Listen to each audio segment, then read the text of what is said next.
Hi, I'm Dixie Mitchell, and this morning we are here with Pilar Rodriguez Guardia. Pilar is from Monteros Abogados, but she is also our legal advisor. And I've asked Pilar to join us this morning because I want to do a quick explanation of the KYC process. Really simplify it a little bit for the clients. So, Pilar, can you just explain what is KYC and let's go. Let's call it the three-step process. You will better, yes. Hello, Dixie. It's a pleasure to be here with you. Let me do a small introduction regarding to this topic. Because when a client wants to buy a property here in Spain, it's very important to follow the law according to the prevention money laundering. Okay, so in this case, the first step, the first thing that we have to do is to identify the client, either if he's a physical person or a legal person. Mhm. Okay, if it's a physical person, by passport, ID, any ID, Mhm. depending of the nationality of the client. And if it's a company, Mhm. we must present or we must ask the CIF number, that is the tax number of the company, the deed of the company that shows the activity of the company, and who is the administrator, because it's going to be the physical person responsible of that company. That's the first step of all this process. Okay, perfect. So, and what is exactly the KYC? What is the purpose of the KYC? Okay, that's the second step that is really very important. Once the client decided by the property, and once we identify the client, we must ask the client to sign a form, a statement, what we call KYC. That means A document. yeah, it's a document, it's a simple form. Mm-hmm. KYC means know your clients or know your customer, Mm-hmm. and it's divided in different parts. Mm-hmm. That form. The first one is with all the information of the client. If it's a physical person, all the personal information, name, surname, address, email, profession, telephone number, etc. Mm-hmm. If it's a legal person, as a company, the name of the company, the main activity of the company, and the name of the administrator. Okay? The second the second point of this form is the main one. Mm-hmm. What is this then? Is that to prove, not to prove, sorry, it's just to declare the origin of the funds. Okay. Okay, so the clients must tick. There are different options in that form that the client must tick the correct one. Mm-hmm. The first one is very simple, is own funds. It's the example if the client is an employee or a self-employee. Or if they have their own savings? All savings, yes. That's own funds. Exactly. The second option is financial. Mm-hmm. In the case that the client asks for a mortgage or for a personal loan. Okay. So just one quick stop there. So obviously when they are filling this form, Yes. they are just beginning the process. Say it's a property of plan. Yes. And they plan to buy with a mortgage. Yes. They just tick that. Obviously, they're not going to have the mortgage approval at the time, but that is their plan. Yes, exactly. But let's just give another scenario. Yes. So, say the clients decide to buy with a mortgage. Yes. But by the time the property is finished in 2 years, they do not need the mortgage. Mhm. So, what happens then? No, that's not a problem because it's very common that the client change, Mm-hmm. but they must prove.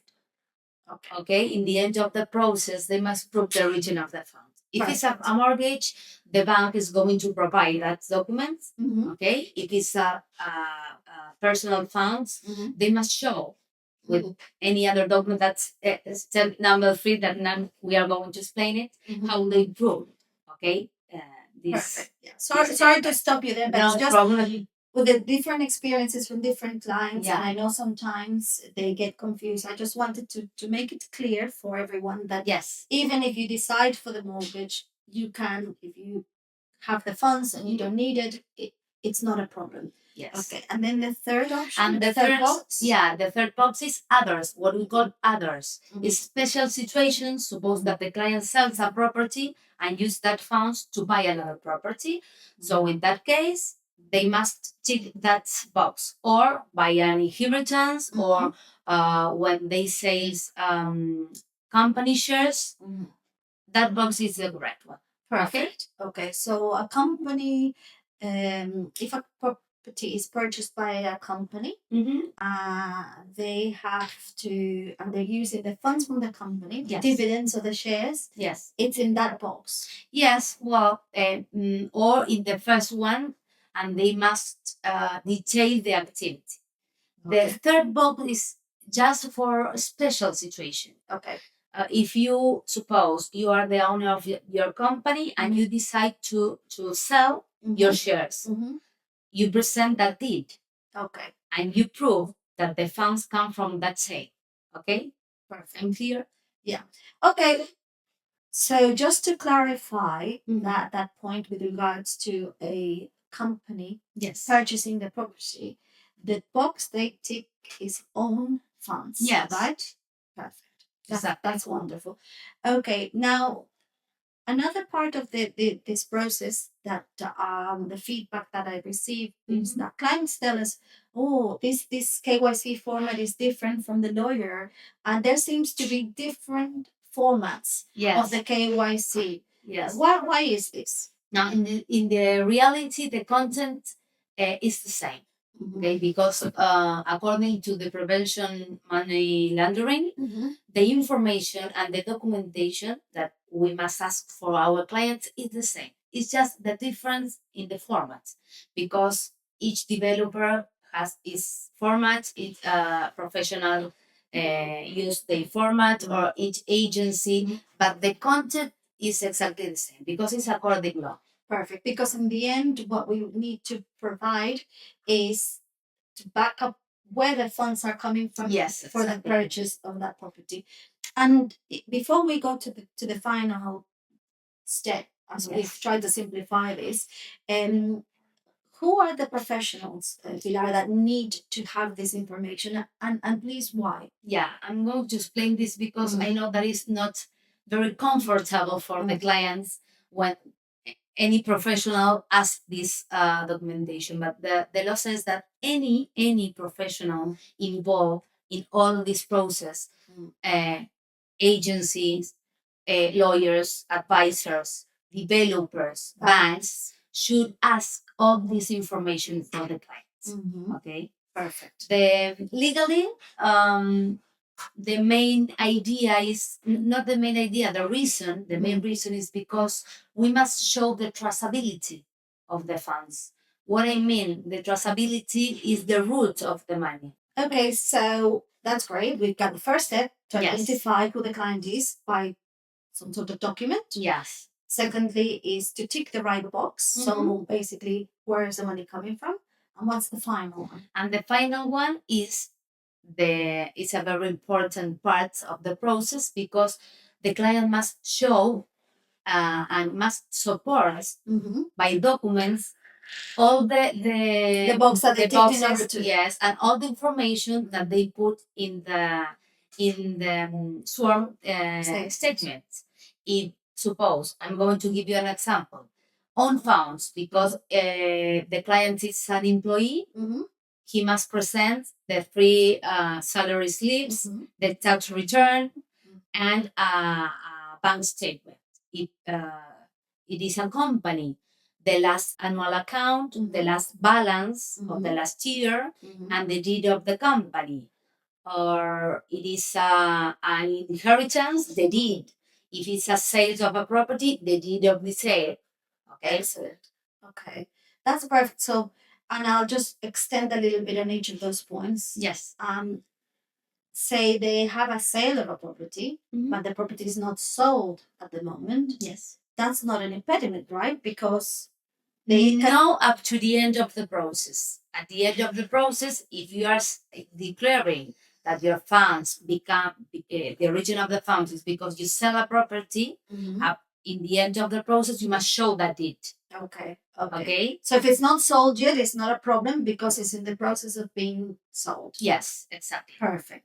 That's great. Now we go back to own funds and we go back to the fact that you said they have to provide a bank statement. Yes. Well, this can be a little bit invasive because people don't want to share this. Yeah. So can we just extend a little bit? What is exactly that us professionals need to have from the client? Yeah, I know what you mean because I know that some clients are not comfortable with this. We don't need the movements of that bank account. We need the balance. So for us, it's enough a certificate from the bank that says the balance of the bank account. But in that certificate, we need to be this detailed the name of the holder of the bank account, and the balance. Right. And I just love that because you asked me for a certificate.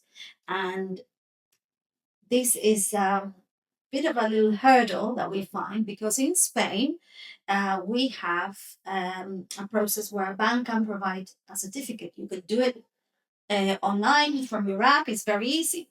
But I know from our clients from the UK, from America, from many other countries, that the banks do not provide this sort of certificate. So, what options can a client do to support that instead of a certificate? I know. That's a particular situation, but really it's not a problem because they can ask the director of the bank a kind of letter that describes everything, the name of the bank account, the number of the bank account, and the balance. It's just a letter. Okay. So official letter from the bank. Exactly. So it has to be an official letter to certify exactly the three things that we need to provide. The names of the account, bank account, and the balance. Yes. And if for any reason they don't have a response, and because obviously when we fill this form and we have a time frame to hand things over,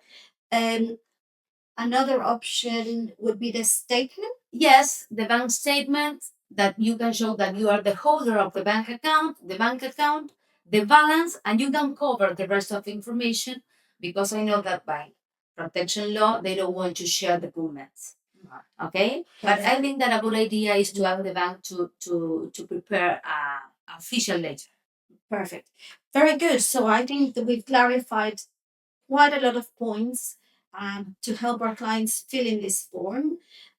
Is there any other information that you feel is important to share with the clients about all this, all these documents they're providing? Yeah, well, this is a longer topic.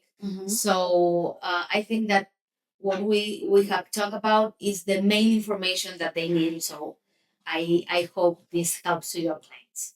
It will. Thank you very much. But I think that perhaps we can let them know as well that these documents that we receive are basically protected. Yes. Under the data protection document. Yes. Because that is very important for them. Yes. Yes. We must be clear on this point. This information that they share with different professionals, the professional is going to keep this information in the legal office, and only in the situation that the tax office asks, this information is going to be presented.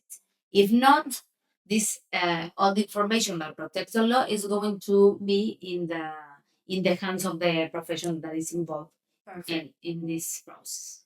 It's not shared. Basically, the information is not shared. We receive the information. The information is saved in the file. It's saved in the data protection, and it's there if we need to present it. Other than that, it's just a process that all the professional bodies have to do to ensure that we are acting under the prevention of money laundering. Yes. Is that correct? That's the situation that any tax authority asks us. We are obliged by law to have this information with us. Exactly. And this is why the developers are also very, very strict. Yes, right? Exactly. And they go through this process to follow on to the reservation documents. They have to do this process prior to reserving. Yes, exactly. Wonderful. Well, thank you very much. I think that if you have any other questions, we try to be very general Yes. regarding the form. They can contact us at Admissions Prestige Properties. Okay. Thank you, Dixie. Thank you Thank for you. having me. Thanks, Pilar.